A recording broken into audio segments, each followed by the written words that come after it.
China's military power has been growing at an incredible speed over the last 20 years.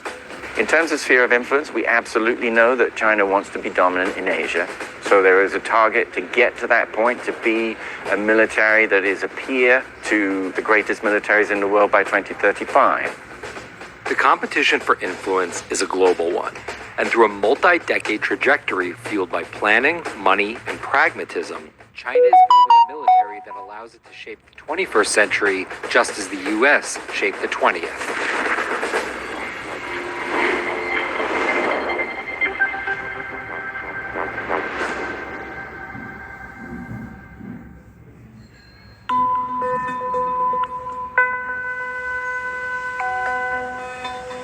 The most interesting question when it comes to China's growth and what spurred the growth is actually, you don't have to look back 50 years, 40 years, 30 years. Actually, most of these changes have happened in the past 25 years. So if you go 25 years ago, the Chinese economy was smaller than France's economy. They took up 3% of global GDP. They had a military that you could hardly even call it a military, right? A navy that couldn't sail beyond the coast. Until second half of 1990s, the Chinese defense budget was absolutely negligible. At some points, less than $15 billion, 2.5 million troops.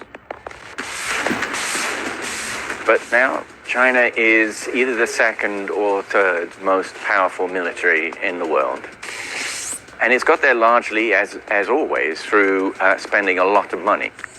Thanks to a 740% increase in military spending, as well as elite focus, they've now built one of the most formidable militaries that this world has ever seen. China's defense expenditures have multiplied by 12 times since 2000.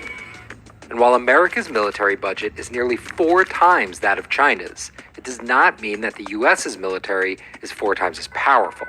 And that's because of different objectives. The United States is trying to project power all around the world. That is extremely costly.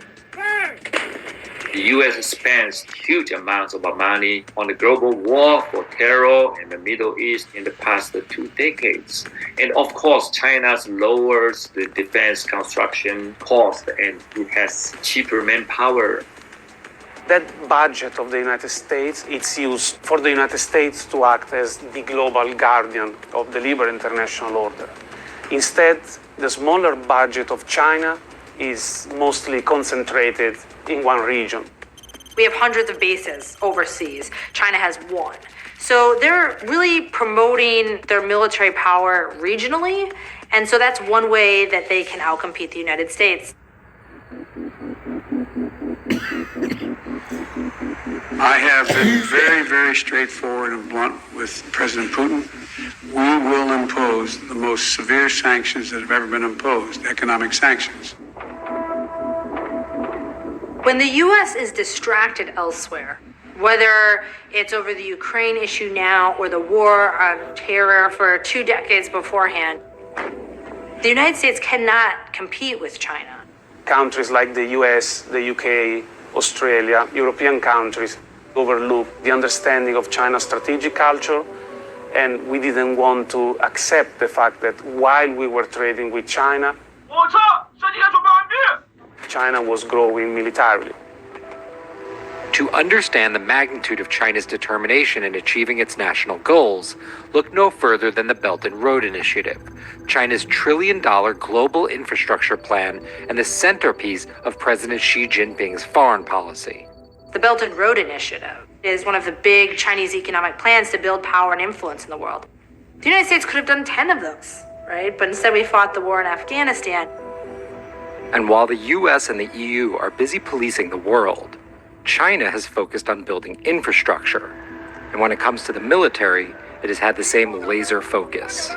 The Chinese were actually extremely pragmatic in deciding, how to go about matching its military capacities and increasing them so that it could challenge US dominance. And they did so basically with weapons that are much cheaper to produce than the things that they destroy.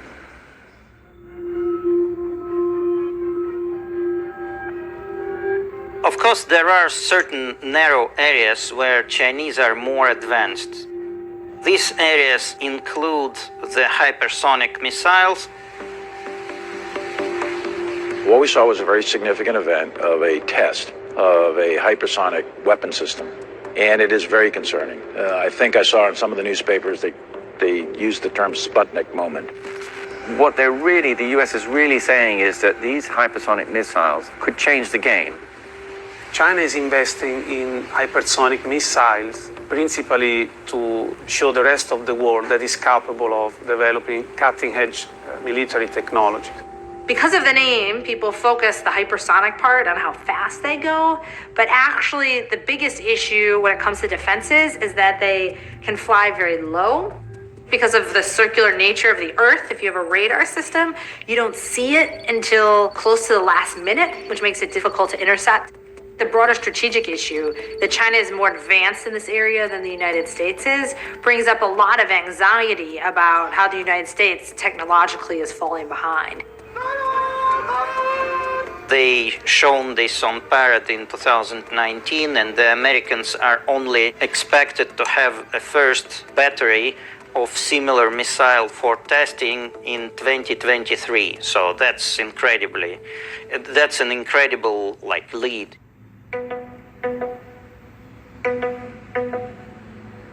And while the US is trailing China in hypersonic technology, China is quickly closing the gap when it comes to naval forces.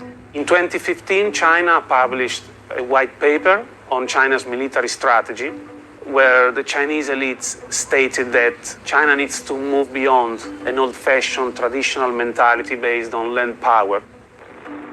The Americans understand that the Chinese are gradually winning the arms race. They're simply building more ships than the American can. The Americans have been losing their manufacturing for generations. The best example is shipbuilding. China is the country with the biggest commercial shipbuilding industry in the world. China basically builds 40% of the ships in the world. The US and its European allies build about 1%. It allows the Chinese to produce ships at an extraordinary rate and to overtake or to match the US, very quickly if they wish to. Once you get into wartime, those advantages, they really determine the ability of the US to win the First and Second World Wars for the Allies. Operating day and night on a 24-hour mass production schedule. America giving wings to the greatest armada of fighting ships the world has ever known. Many analysts nowadays believe that China is already capable of winning a short-term conflict within the first island chain, which is this line that goes from the south of Japan through Taiwan down to the Philippines and the South China Sea.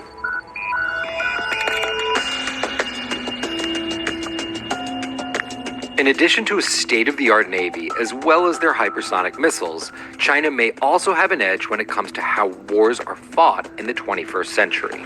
One of the most worrying areas of Chinese development has been cyber warfare. As much as we know, the Chinese have the biggest cyber forces in the world.